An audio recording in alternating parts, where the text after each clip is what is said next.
Hello, it's me, Ember, and today I'm going to tell you a little story. So this is witchcraft related, but also kind of ranty.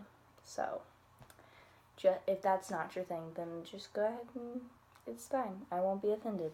But if it is your thing, definitely stay. So, I used to have a friend.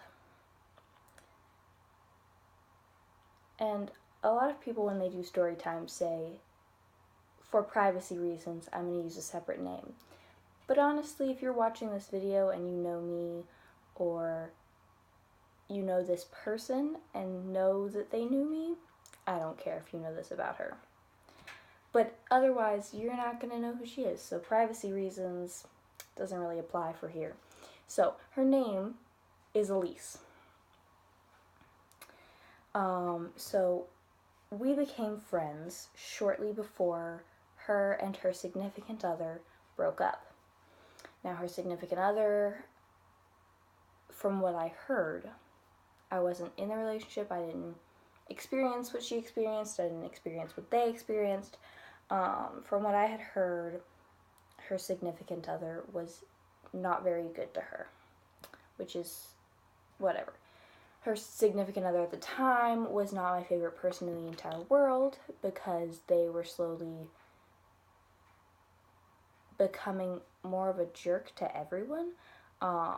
They used to be very good friends with me and then just kind of got really, really mood swingy and started just lashing out at everybody. So they weren't my favorite person at the time. But at the same time, I had nothing against them other than, I don't really want to spend a whole lot of time with them because I would be blamed for one slip up and that would be the end of the night. That's all that we talk about for the rest of the time that we hang out. So I wasn't really feeling the whole hanging out thing. But there's, nothing against them. They were just having a tough time in life, probably. Anyway, whatever.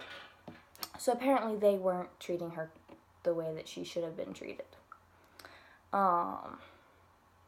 Anyway, so we became friends shortly before they broke up. They broke up, and then she started making all these accusations of things that had happened during their relationship. I'm not going to get into that. But it sounded like they were pretty terrible to her from what she had told us. And I was trying to comfort her, trying to be there for her, trying to help her through this because I know what it's like to be in a relationship where you're not treated as a human being and it sucks, and coming out of it sucks, and having to cope with it really sucks. So I was attempting to be there for her and help her and whatnot.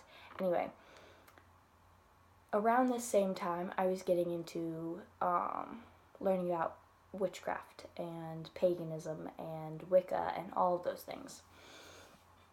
So I hadn't done any spells yet, but I introduced her to this topic because when we first started hanging out after they broke up, first thing that I did was I took her to the local metaphysical shop to get some crystals. And so we went, and I introduced her to the topic of all this stuff. And she went home, and I don't know if it was that day or later on, but she decided that she needed to curse her ex-significant other. And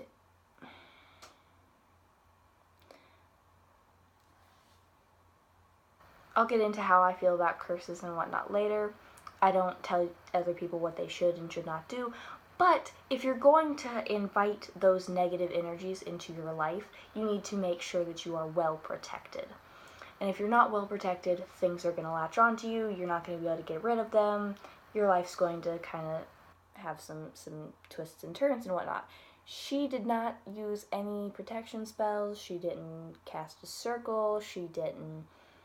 None of it. She didn't do any research. She just found a curse online and did it.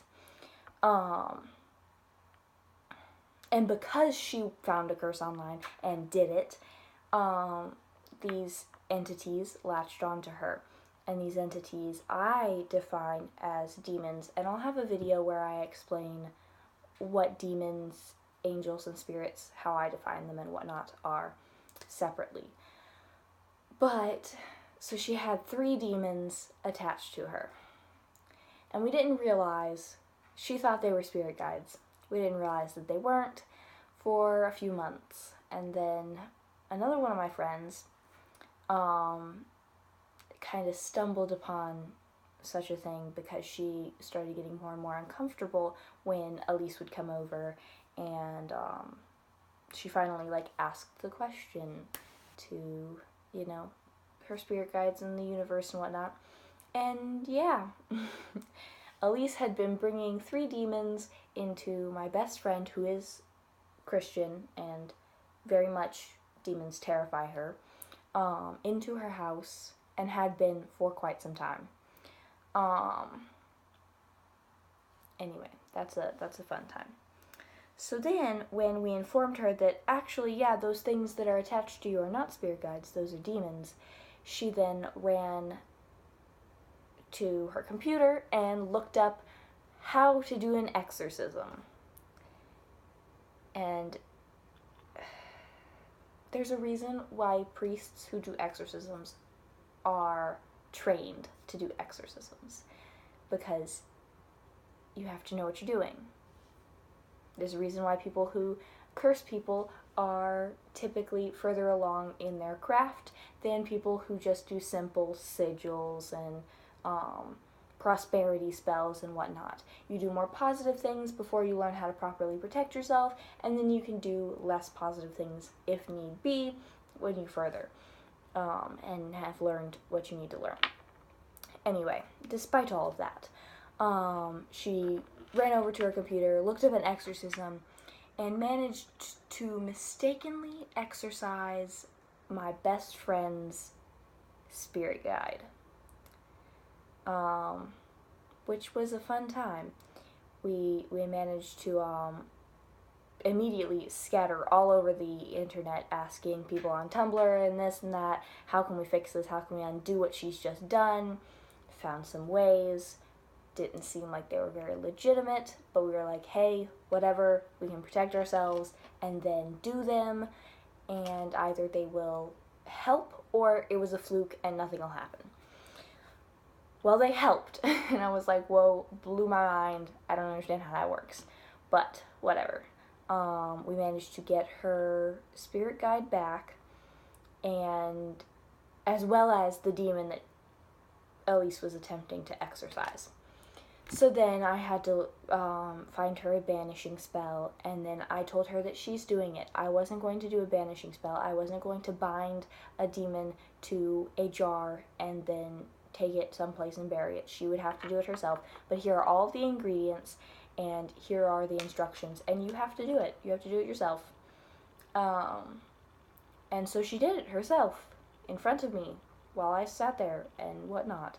And then the next day, after it had sat overnight, we took the jars wrapped in cloth and we buried them deep in the woods behind her house. So she can deal with that if whatever happens. But my thing is, I don't ever want to curse something, and it's not technically a curse, but I don't ever want to bind something to a specific location, you know? Anyway, so there's that, but I had to help her out of that situation, which I specifically had told her not to do an exorcism. I had specifically told her, do not curse people. That is not okay until you have progressed to a certain point, and then you can do what you want. But no, until you get to a certain point where you know what you're doing, don't do that. And she just refused to listen to me and put herself and others in danger because of what she chose to do. And it was all a garbage situation all around. I'm no longer friends with her, so I really don't care. But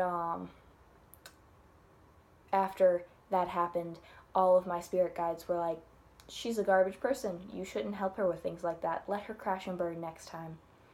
And there wasn't a next time, because I told her that if there was a next time, she would have to deal with it herself. And, yep, she didn't delve into anything like that ever again. So, there's that. Which is a good time. It's a pretty garbage situation, though, so just wanted to tell you all a little story and rant a little bit about how awful it was. Alright, thanks for listening. Bye!